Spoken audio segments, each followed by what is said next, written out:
Greetings, my good earthling, and how goes your fine review show today? Oh, hi, Xeeb. Hey, good to hear from you. Show's going good. Last week we started our Garfield Lasagna-thon, which we're continuing this week with a review of Garfield in the Rough. In this special, Garfield goes on a camping trip. Oh, you don't say. Well, that's very interesting to me. You see, my Earth vacation is a bit of a camping trip for me as well.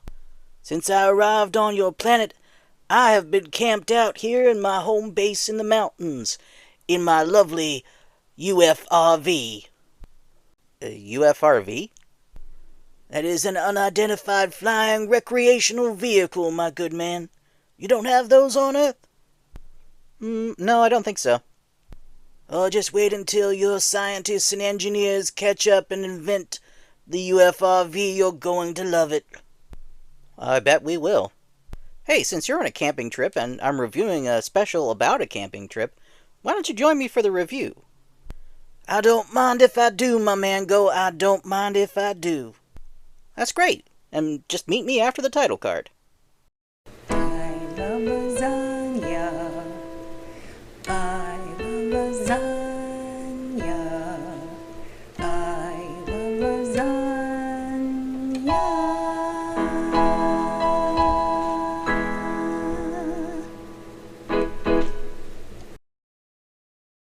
Hello, everyone, and welcome to the Commander Go Show. And welcome back, once again, to the Garfield Lasagna-thon. Nice touch. That's right, the Lasagna-thon continues, and this time we're reviewing Garfield in the Rough. And speaking of in the rough, please welcome my guest for today. His name is Xeeb. He is a visitor from the other side of the galaxy, taking his camping vacation here on Earth. Xeeb, say hello to everyone. Greetings, all you groovy earthlings. I am delighted to be here. So, Xeeb, we're reviewing a Garfield special. Now, Garfield is a franchise about a house cat. Now, do you have cats on your planet? Cats are a common house pet here on Earth. We do indeed have cats on my planet, but they are far more rare than they are here. Only the wealthiest among my people have cats as pets. But I will say this about your planet. When I first started researching your planet to plan for my trip here, I accessed your internet. And for the longest time, I was under the mistaken impression that cats were the dominant species on the planet and you humans were the cat's pets. Your internet is just full of cats. Cats everywhere. Now, cats are cool. I like cats.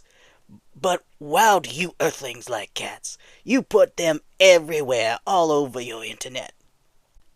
Yeah, I sometimes wonder what aliens think of Earth after seeing our popular media. Well, I can only speak for myself. There are many aliens out there. But I will say I dig this Earth. This Earth is so groovy and cool. I dig it, but I will say I like to look beneath the surface. I like what I see on the surface, but I know it is not the real story. The real story is what lies beneath. You are a deeper people than you even realize yourselves. And that is what I dig about you. Well, I'm glad to hear it. Well, I think we're ready to start the review. Are you ready, Xeeb? I am ready, my man. Shall I do the intro for you? Oh, go right ahead. Attention, Earthlings. I am Xeeb, and I come in peace to bring you a review of an 80s primetime animated TV special, along with one of your own, a very groovy Earthling named Commander Go. And together we shall be reviewing the slorb out of this thing. So if you can dig it, stay tuned. By the way, if you would like to see more content about pop culture, movies, and TV, then click that subscribe button. And hey, it just might brighten your day too. And now, on with the show. Garfield in the Rough is a 1984 animated primetime TV special starring Garfield, the popular comic strip cat, as well as his regular supporting cast, John Arbuckle and Odie. The special begins in black and white. We soon learn that this is because all the color has drained out of Garfield and John's lives. John soon realizes that this is a sign that they need a vacation. John declares that he is going to take Garfield and Odie on vacation, and the color soon returns. But Garfield's dreams of fun and excitement in some exotic paradise are soon dashed when John informs him that they are going camping. Now the lazy and pampered pet faces the prospect of one whole week in the rough without any modern conveniences. And, on top of that, the radio is reporting that a killer panther has escaped from the zoo and has been spotted near Lake Wobegon. But Garfield has nothing to worry about. Lake Wobegon is miles away. Right? Now, wild animals are nothing to take lightly when you're camping, my man. In fact, I just recently had my own encounter with a wild earth beast. When I woke up just the other morning, I was forced to grab my atomic immobilizer ray and shoot a bear in my pajamas. How he got in my pajamas, I will never know. Groucho Marx, I love it. Hucho, what's it now? I can see that the animation has become a little more lively, a little more expressive.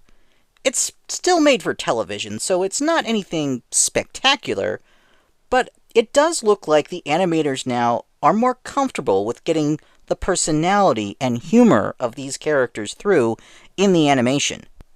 Speaking of the humor, I really dig it.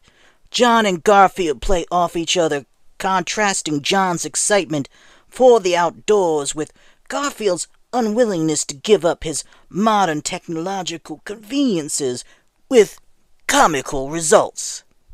Now, this is a very human thing. Earthlings often have a love and a fascination for the natural world, but also a love and a reliance on the technological world that they have created for themselves. But you see, you Earthlings, you can't acknowledge that dichotomy and even laugh at it through your shared culture. Yeah, you Earthlings are all right in my book. I did notice a few shots during the climax of the story that did look a little sloppy, though. Just for a moment or two. You can see some rough pencil lines that made it through into the finished animation. Perhaps because of scheduling or budget issues, but whatever the case, it seems that some of the cleanup was missed for a few shots. But as an animation fan, I don't mind this as much because it provides a little peek behind the curtain, a glimpse into the process. But I can see some audience members being distracted by this rough look. You know, I dug the music too, my man. The music was good, some good vibes there. Yes, I agree. Lou Rawls and Desiree Goyette returned for some of the songs, but this time there were a couple songs sung by John and Garfield as well, giving this more the feel of a real musical. Garfield and John sort of come across as more of a vaudeville-style musical comedy duo. And I thought that just made it even funnier this time. So, I feel comfortable recommending this special. It's a good look at Garfield in his heyday, and it's got some good laugh-out-loud moments. Those who like to go camping should particularly enjoy it, and I think those who hate camping should like it a lot too. Oh, Glorbnack. I am afraid I must depart, my man. Forgive my abrupt departure. What's wrong? I just remembered I never released that bear in my pajamas from suspended animation with my atomic remobilizer ray, and I must check that off my to-do list immediately before I forget again. Oh, okay, well, be careful. Thank you, my man. And so long, everyone.